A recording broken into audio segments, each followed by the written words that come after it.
पिछले क्लास में एक न्यूमेरिकल बताए थे, उसमें हम छोड़ दिए थे हल करने के लिए, तो एक बार उसको हम डिस्कस कर दे रहे हैं। एक क्वेश्चन यही था, ए बी सी एक इक्विलैटरल ट्रायंगल है, प्रत्येक साइड 10 सेंटीमीटर, ए पर +10 माइक्रोकूलम चार्ज, बी पर -10 माइक्रोकूलम और सी पर +10 माइक्रोकूलम। तो फोर्स हम लोग निकाले थे इस सी पर, तो आपको समझाए थे ए पर का चार्ज इसको इधर रिपेल किया, इस फोर्स को हमने मान लिया F1। बी का चार्ज इस सी पर जो चार्ज है उसको अपनी ओर अट्रैक्ट किया, ये F2 मान लिए थे। इस दोनों का वैल्यू हम लोग निकाल लिए थे। F1 भी आया था 90 न्यूटन, F2 भी 90 न्यूटन। अब नेट बल क्या होगा? तो इसके लिए जब भी दो वेक्टर क्वांटिटी को ऐड करना है, उनके बीच का एंगल मालूम होना चाहिए। तो यहाँ ज्योमेट्री से ये एंगल कितना होगा? 60 डिग्री। तो ये दोनों फोर्स के बीच का एंगल हो गया 120 डिग्री। तो net force F equal to, formula है F1 प्लस F2 का mod under root F1 square plus 2F1 F2 cos theta plus F2 square. Now by putting the value of F1, F2 and theta in this relation, we can solve this problem.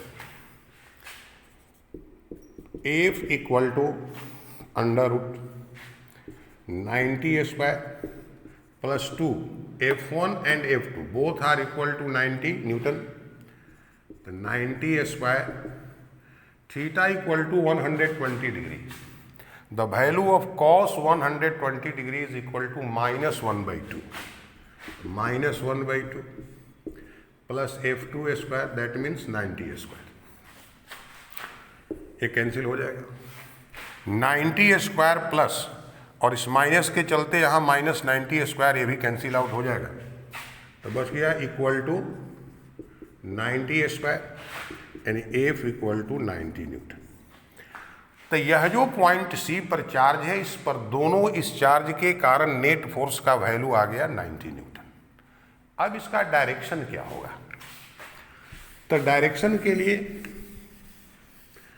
Suppose the resultant force F makes an angle alpha with the direction of F2। तो alpha equal to formula होगा tan inverse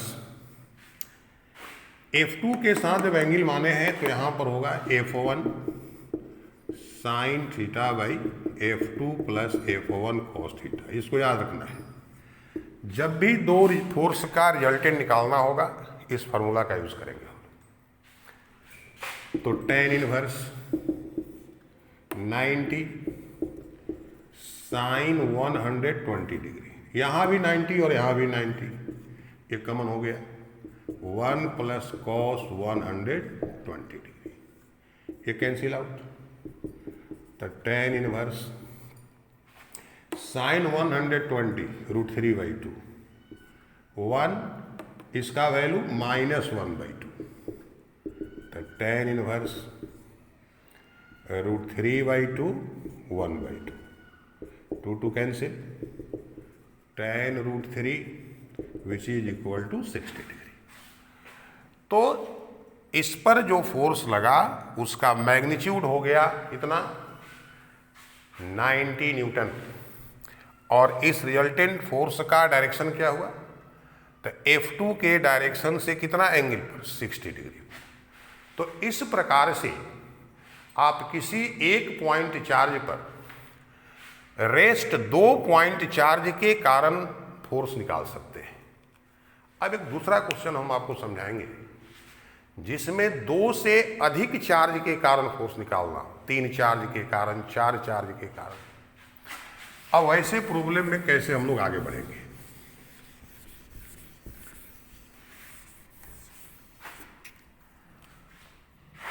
question number 2, suppose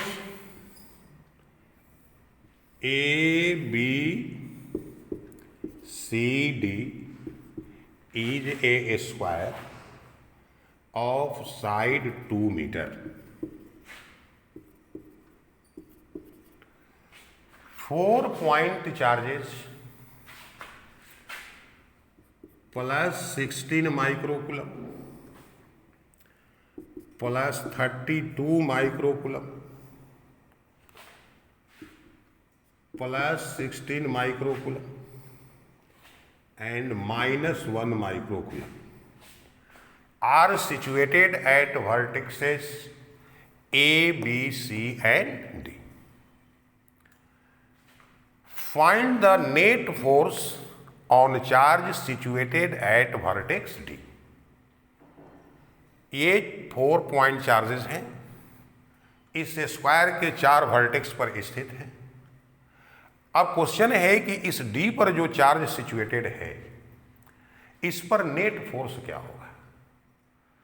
तो जैसा कि हम 2 charge के कारण बताए थे, अब इस डी पर जो चार्ज सिचुएटेड है इस ए पर जो चार्ज है उसके कारण फोर्स कितना लगेगा, बी पर जो चार्ज है उसके कारण कितना फोर्स लगेगा, सी पर जो है इसके कारण कितना फोर्स लगेगा। पहले हम लोग तीनों फोर्स की गणना करेंगे कूलम्स लॉ से। तो एक पर चार्ज है प्लस 16 माइक्रोकूलम और यहां पर चार्ज है निगेटिव, तो ए का चार्ज इसको अपनी ओर अट्रैक्ट करेगा, इसको हमने मान लिया force F1।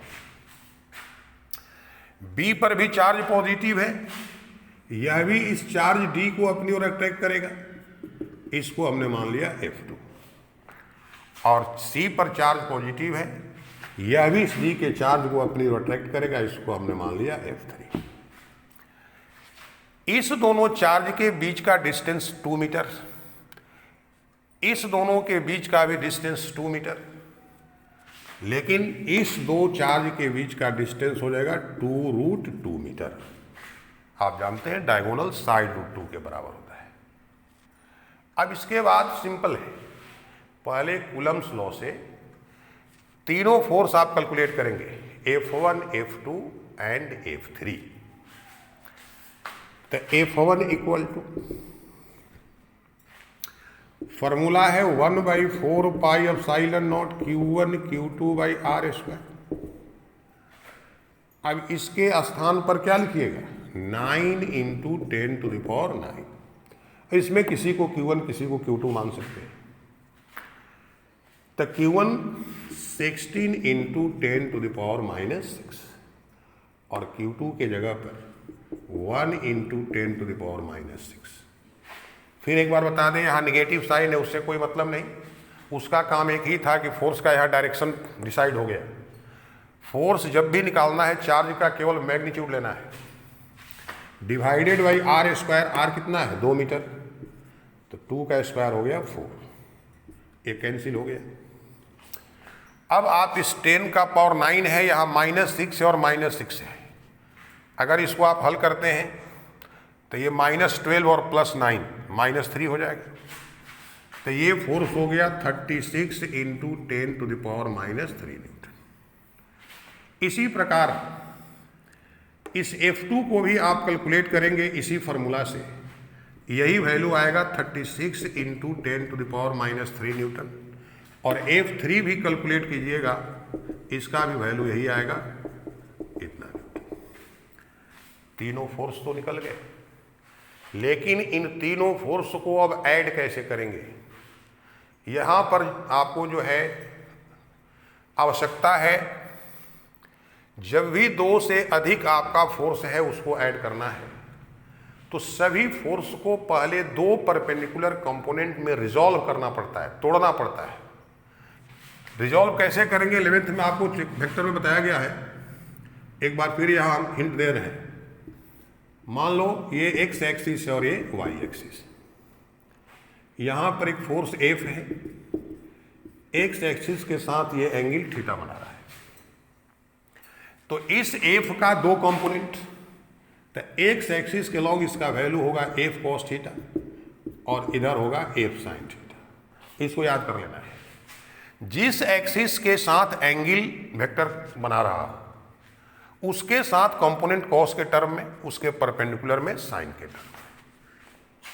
Suppose angle given here, then the component of force F along y axis will be F cos theta and along x axis will be F sin theta.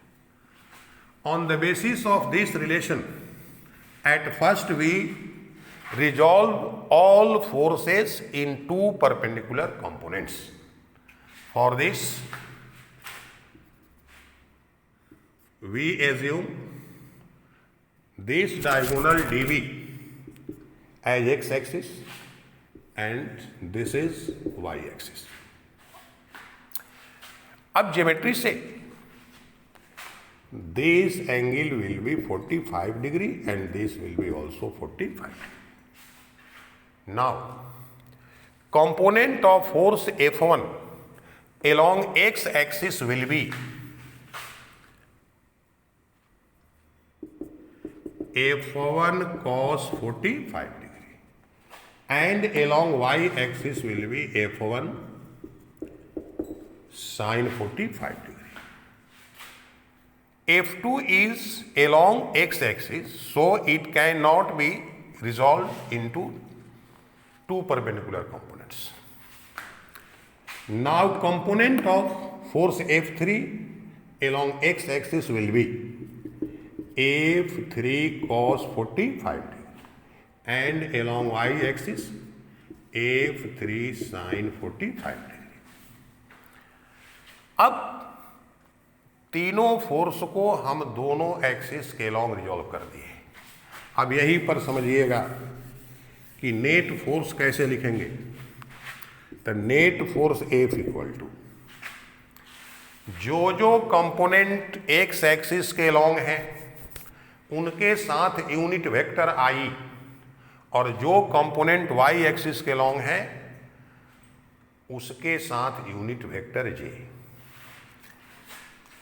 तो F equal to F1 cos 45 degree X axis के long है, तो F1 cos 45 degree I plus F2 X axis के long F2 I, F3 cos 45, तो F3 cos 45 degree I।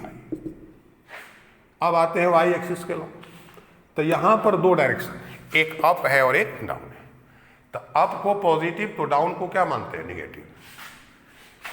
इस y axis के long जो component है उनके साथ यूनिट वेक्टर j, तो plus F1 sin 45 degree J minus F3 sin 45 degree J। अब सॉल्व हो गया।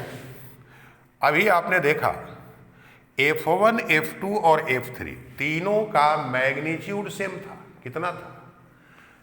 36 into 10 to the power -3 newton. तो आप डायरेक्ट कॉमन ले सकते हैं -3।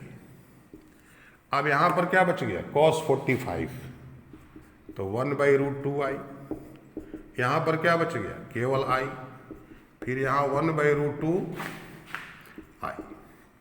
यहां पर क्या बच गया, 1/√2j। यहां भी बच गया 1/√2j। ये कैंसिल आउट हो गया। तो 36 इंटू 10 टू द पावर -3 आई इसमें भी बाहर निकल जाएगा। 1/√2 1/√2 2/√2 प्लस यहाँ 1 बच गया I equal to 36 into 10 to the power -3 और 2/√2 1/√2 हो गया, तो 1/√2 प्लस 1 आई, इतना फोर्स निकल गया। तो इस प्रकार से अगर 2 से अधिक चार्ज है 3 के कारण, 4 के कारण, 5 के कारण। तो पहले सभी फोर्स को अलग अलग आप कैलकुलेट कर लीजिए कूलम्स लॉ से, और उसके बाद वेक्टर रूल के अनुसार उनको एडअप कर दीजिए, नेट फोर्स निकल जाएगा। अब इस पर आधारित एक क्वेश्चन आपको और समझा रहे हैं जो प्राय पूछता है। Question number 3। तो क्वेश्चन नंबर 3 क्या है कि सपोज कीजिए कि दो ये पीथ बॉल है आइडेंटिकल। पीथ होता है हल्का एक मटेरियल है, ये दोनों आइडेंटिकल हैं। इन दोनों को सेम लेंथ के स्ट्रिंग से एक ही पॉइंट से लटका दिया गया और दोनों पर चार्ज सिमिलर है। इस चार्ज के कारण दोनों एक दूसरे को रिपेल कर देते हैं। दोनों के बीच का जो ये सेपरेशन है मान लो दिया हुआ है 4 सेंटीमीटर। ये प्रत्येक स्ट्रिंग का लेंथ जो है L। ये दोनों स्ट्रिंग एक दूसरे के साथ 60 डिग्री का एंगल बना रही है।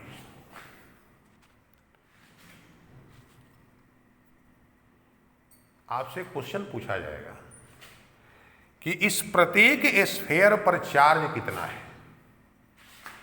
ये प्रत्येक जो आपका स्फेयर है इनका मास आपको दिया हुआ है 10 ग्राम।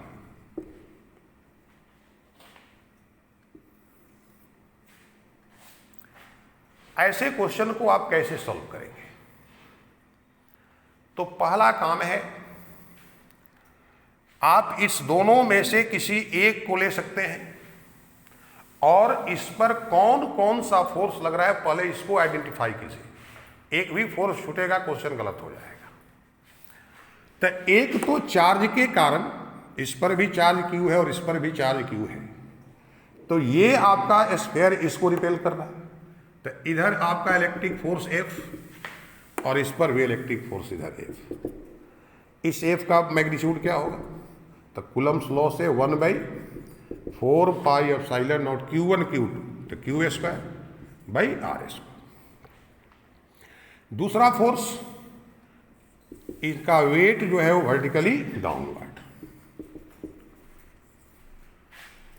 तीसरा इस स्ट्रिंग में टेंशन T। यहां भी अब इस 3 फोर्स के अंडर में ये आपका जो स्फेरिकल बॉडी है वो इक्विलिब्रियम, स्टैटिक इक्विलिब्रियम में। तब हम लोग कैसे प्रोसीड करेंगे? तो देखिए ये टोटल 60 डिग्री है तो ये एंगल हो गया 30 डिग्री। इस टेंशन T को 2 पार्ट में रिजॉल्व करेंगे। इधर वैल्यू क्या हो जाएगा? तो ये 30 डिग्री है तो यहां भी 30 डिग्री हो जाएगा, तो T cos 30 डिग्री और इधर T sin 30 डिग्री। अब आप समझ जाएंगे कि T sin 30 degree is equal to F and T cos 30 degree is equal to mg because this body is in static equilibrium. तो we can write T sin 30 degree equal to F. What is F? F is electric force which acts on this body equal to 1/4 pi epsilon naught Q square by R square। T cos 30 degree equal to mg। Equation 2। अब इस equation से आप solve करके Q का value निकाल सकते हैं। कैसे निकाल सकते हैं? तो डिवाइड इक्वेशन 1 बाई इक्वेशन 2, तो T कैंसिल आउट हो जाएगा। Sine 30 degree by cos 30 degree, tan 30 degree, Q square by 4 pi epsilon naught R square mg। tan 30 degree का value 1/√3 1/4 pi epsilon naught 9 × 10⁹ Q square by R square. तो value of R equal to 4 centimetre square है, तो 16 × 10⁻⁻4 centimetre को metre में convert कर लिए, उसका square कर दिए। मास 10 ग्राम, तो 10 × 10⁻³ kg। अब वैल्यू ऑफ जी 9.8। अब इस रिलेशन में केवल एक ही क्वांटिटी अननोन है, और वो है क्या? चार्ज। तो अब आप इसके बाद सॉल्व करके Q का मान निकाल सकते हैं। तो इस प्रकार से दो चार्ज के बीच फोर्स, दो चार्ज के कारण किसी तीसरे चार्ज पर फोर्स कैसे कैलकुलेट करेंगे? तीन चार्ज के कारण किसी चार्ज पर फोर्स कैसे कैलकुलेट करेंगे? ये हमने आपको बता दिया। अब इसके बाद हम लोग चर्चा करेंगे electric field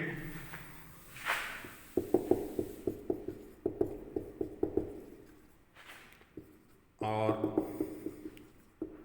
electric field intensity. तो what is electric field intensity? The electric field intensity at a point due to a charged body is the amount of force experienced by per unit test charge kept at that point. What is test charge? To test the electric field, a positive charge of a small magnitude is used, which is called test charge, because to check the field of any charge, another charge is required. So the charge which is used to test the electric field of any charge is called test charge, and condition is that test charge should be less in magnitude and it should be positive. So, in any condition, as a test charge, a positive charge of very small magnitude is taken and it is generally denoted by Q0. So how you can define the electric field intensity? The electric field intensity at a point due to a charged body is the amount of force experienced by per unit test charge at that point. अब इस definition को आप लिख सकते हैं, electric field intensity at a point due to a charged body is equal to force experienced by per unit test charge kept at that point. Suppose electric force F acts on test charge Q0 at a point, then electric field intensity at that point will be E equal to F/Q0. किसी point पर अगर कोई test charge Q0 रखा हुआ है और उस पर इलेक्ट्रिक फोर्स F लग रहा है, तो उस पॉइंट पर इलेक्ट्रिक फील्ड और electric field intensity E will be equal to F/Q0। इस रिलेशन से स्पष्ट है electric field intensity is a vector quantity because force is a vector quantity and charge is a scalar quantity. So the ratio of vector and a scalar is a vector. On the basis of this relation, we can write unit and dimension of electric field intensity. The SI unit of electric field intensity is Newton per Coulomb. Unit of force is Newton and unit of charge is Coulomb. Dimension, तो force का dimension ml t to the power -2, charge का it, तो ml t to the power -3, I to the power -1. तो this is dimension of electric field intensity. अब हम लोग calculate करेंगे कि कहीं पर कोई पॉइंट चार्ज है तो उसके कारण किसी पॉइंट पर इलेक्ट्रिक फील्ड इंटेंसिटी का फॉर्मूला क्या होगा. तो electric field intensity at a point due to a point charge. किसी पॉइंट चार्ज के कारण किसी पॉइंट पर इलेक्ट्रिक फील्ड का डायरेक्शन क्या होगा, इलेक्ट्रिक फील्ड का वैल्यू क्या होगा.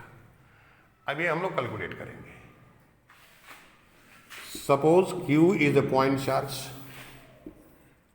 P is a point at distance r from point charge Q at which electric field intensity is to be determined. So we assumed a test charge Q0 at point P. The force which will act on test charge Q0, F equal to 1 by 4 pi epsilon naught Q0 by R square. The electric field intensity at point P E equal to F by Q0, 1 by 4 pi epsilon naught Q0 by R square into Q0. The E equal to 1 by 4 pi epsilon naught Q by R square. So this is formula of electric field intensity at a point due to a point charge. In vector form, we can write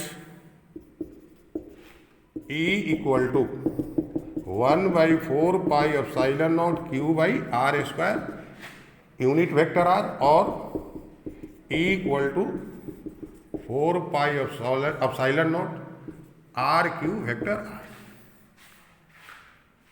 Now in next class we will discuss about the force which acts on charge due to electric field.